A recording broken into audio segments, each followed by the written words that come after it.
আসসালামু আলাইকুম viewers, welcome to my channel রিনার হাতের রান্না। আশা করি আপনারা সবাই ভালো আছেন। আজ আমি আপনাদেরকে তৈরি করে দেখাবো খুবই কমন একটু রেসিপি, সবজি দিয়ে চিংড়ি মাছ। চিংড়ি মাছ দিয়ে যে কোনো তরকারি রান্না করলেই কিন্তু ভালো লাগে। তো চলুন দেখে নিই কী কী উপকরণ লাগছে।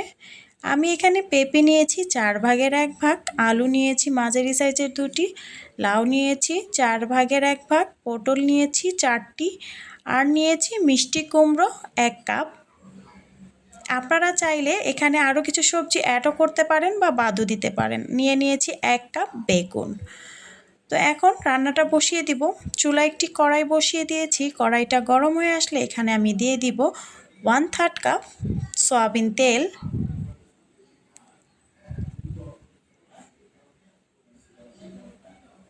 তেলটা গরম হয়ে আসছে, এখানে এখন আমি পেঁয়াজ কুচি দিয়ে দিব 1/2 কাপ। পেঁয়াজটা আমি সফট করে ভেজে নিব।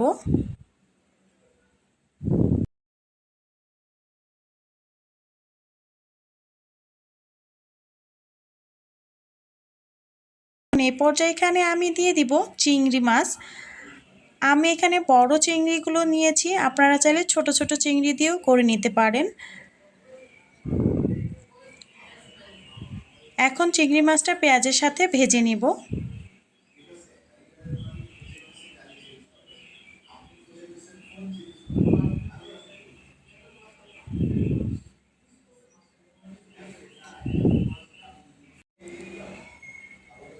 তারপর এখানে দিয়ে দিব স্বাদ মতো লবণ,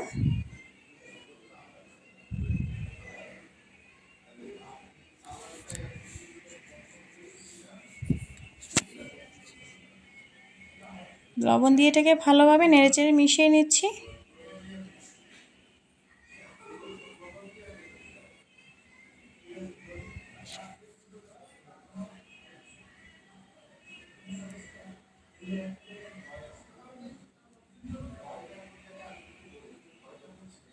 তো এখন এখানে দিয়ে দিব সামান্য পরিমাণ পানি মশলাটা কষানোর জন্য।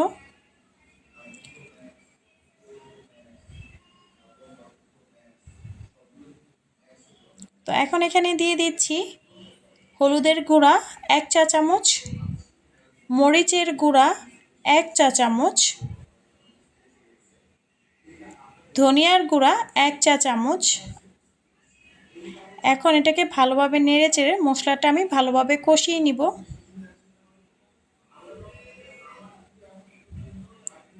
আমি এই নিরামিষটা রান্না করছি আদা রসুন বাটা ছাড়া, কারণ চিংড়ি মাছ দিয়ে রান্না করলে আদা রসুন বাটাটা দরকার হয় না।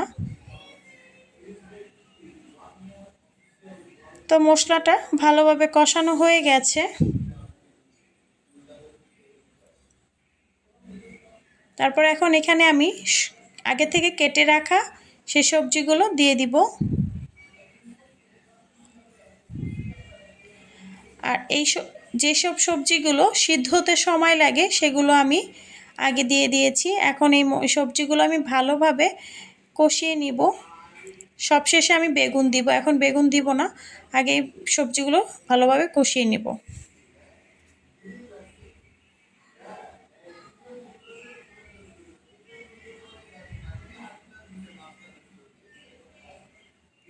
ফিরে আসলাম কিছুক্ষণ পর। আমার সবজিটা ভালোভাবে কষানো হয়ে গেছে।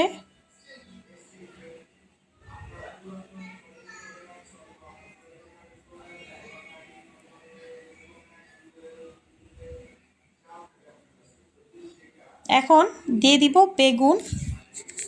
বেগুনটা দিয়ে আমি আরও 3-4 মিনিটের মতো কষিয়ে নিব।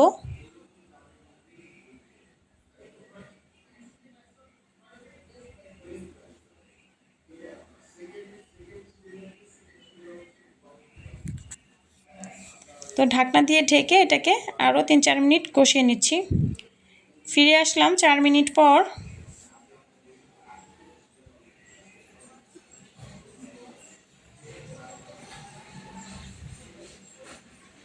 তো এই তো ভালোভাবে সবজিগুলো কষানো হয়ে গেছে আর অনেকটাই সিদ্ধ হয়ে গেছে। এখন এই পর্যায়ে এখানে আমি দিয়ে দিব পানি।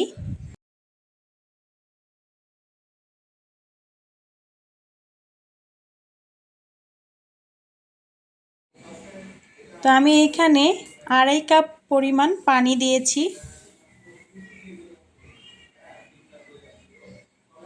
আমি একটু ঝোল রাখবো, এর জন্য আমি 2.5 কাপ পরিমাণ পানি দিয়েছি।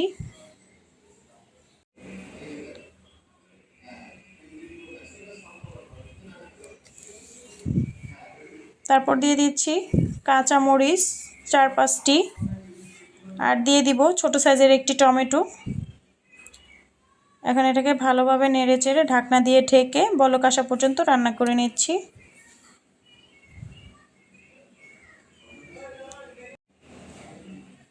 সবজিটা বলক উঠে গেছে।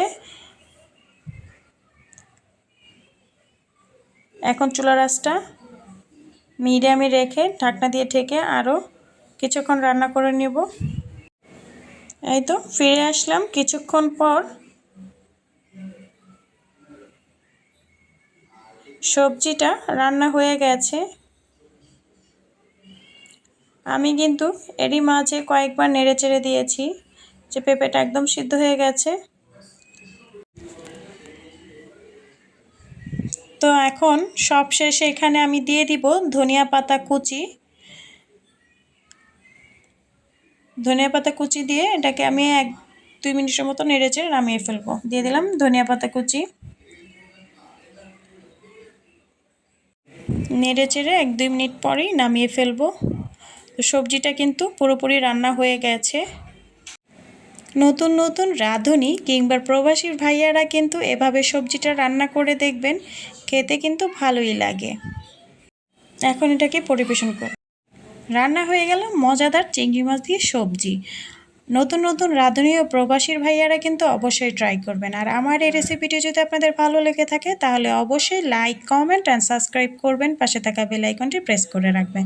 ভালো থাকবেন সবাই। আল্লাহ হাফেজ।